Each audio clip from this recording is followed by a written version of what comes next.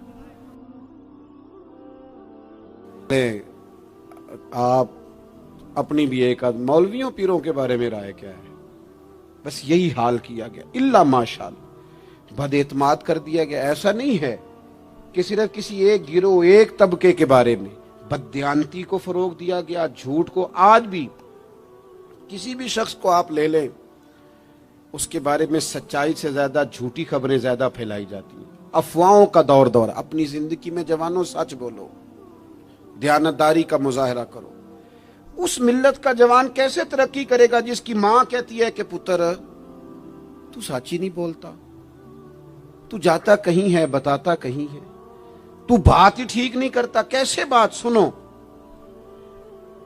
نبی پاک صلی اللہ تعالی علیہ وسلم نے جب مختلف جگہوں پہ تبلیغ دین کے پیغامات بھیجے تو ہرقل بادشاہ کو بھی حضور نے پیغام دیا۔ بڑا سیانہ آدمی تھا، سمجھدار تھا، معاملہ فہم تھا۔ اس نے کہا میں کوئی جذباتی فیصلہ نہیں کرتا، کچھ چیزوں کے حضور کے بارے میں کچھ چیزوں کے سوالات میرے ذہن میں ہیں۔ اس نے کہا یار یہاں کوئی آیا ہوا ہو نا، مکے کا سردار، لوگ تجارت کے لیے آتے ہیں، کوئی سمجھدار سیانہ سردار وزادار آدمی تو لے کے آؤ۔ ابو سفیان ابھی مسلمان نہیں ہوئے تھے، وہاں گئے ہوئے تھے، اور آپ کو پتہ ہے کہ وہ ہر جنگ میں آگے تھے کلمہ پڑھنے سے پہلے۔ ان کو بلا کے لوگوں کو پتہ چلا یہ آئے ہوئے ہیں تو لے جا کے بادشاہ کے سامنے کھڑا کر دیا۔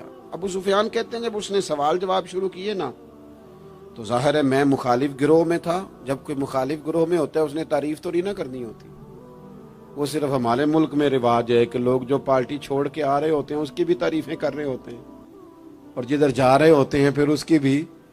اللہ جانے کیسے اپنے دل کو سمجھاتے ہیں، ضمیر کو مطمئن کرتے ہیں، اللہ ماشاءاللہ۔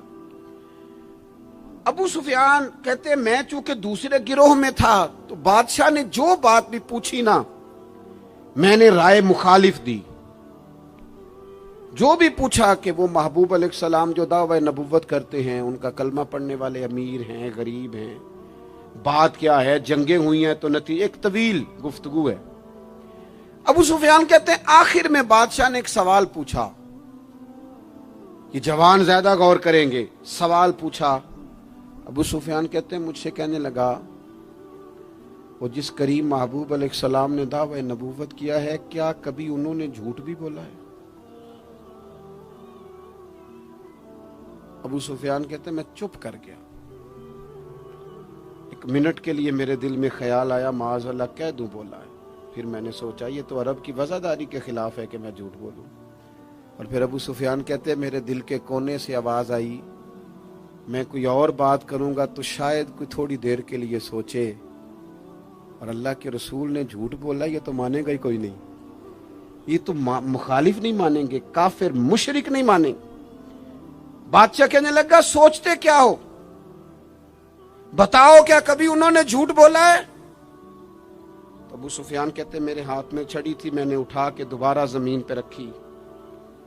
میں نے کہا بادشاہ وہ رشتے میں میرے بھتیجے لگتے ہیں، میری ان سے مخالفت ہے، میں ان کے مقابل فوجیں تک لے کے آتا ہوں، وہ ہمارے بتوں کو برا کہتے ہیں، رائے کا اختلاف اپنی جگہ پر، لیکن وہ میرے سامنے پیدا ہوئے میرے بھتیجے ہیں، میں نے انہیں ماں کی گود میں بھی دیکھا ہے، دادا کے کندھوں پہ بھی دیکھا ہے، سیدہ خدیجہ کا دولہا بنے بھی دیکھا ہے، میں نے ان کی گود میں ان کی بیٹیوں کو کھیلتے بھی دیکھا ہے۔ اختلاف اور مخالفت اپنی جگہ پر وہ کریم میرے سامنے پیدا ہوئے اور ان کے مقدس بال میری آنکھوں کے سامنے سفید ہوئے، ان کی زبان سے جو بھی نکلتا ہے حق اور سچ ہی نکلتا ہے۔ وہ اسیر دشمن کی چاہ میں بھی، مخالفوں کی نگاہ میں بھی وہ امی ہے، صادق ہے، معتبر ہے، میرا پیغمبر عظیم تر ہے، کبھی زبان سے جھوٹ نہیں نکلا۔ اللہ آپ کو جزا دے۔ سنیں جی، کچھ خطیب بغیر نعروں کے بھی تقریر کر لیتے ہیں یار، اونچی سبحان اللہ کے بغیر بھی کام چل جائے گا انشاءاللہ۔ آپ خالی سنتے جائیں نہ بھی سبحان اللہ کہیں پھر بھی گزارا، اثر کرے نہ کرے سن تو لے میری فریاد، اور نہیں ہے داد کا طالب یہ بندہ آزاد۔ میرے عزیز نبی پاک علیہ الصلوۃ والسلام نے سچ بولا۔ ابو سفیان کہتے ہیں ان کی زبان سے سوائے حق سچ کے کبھی کچھ نکلا؟ کریں نا تھوڑی پابندی ہم بھی سچ کی، کریں نا۔ اچھا ہم بولتے ہیں سچ، بہت سارے لوگ سچ بولتے ہیں،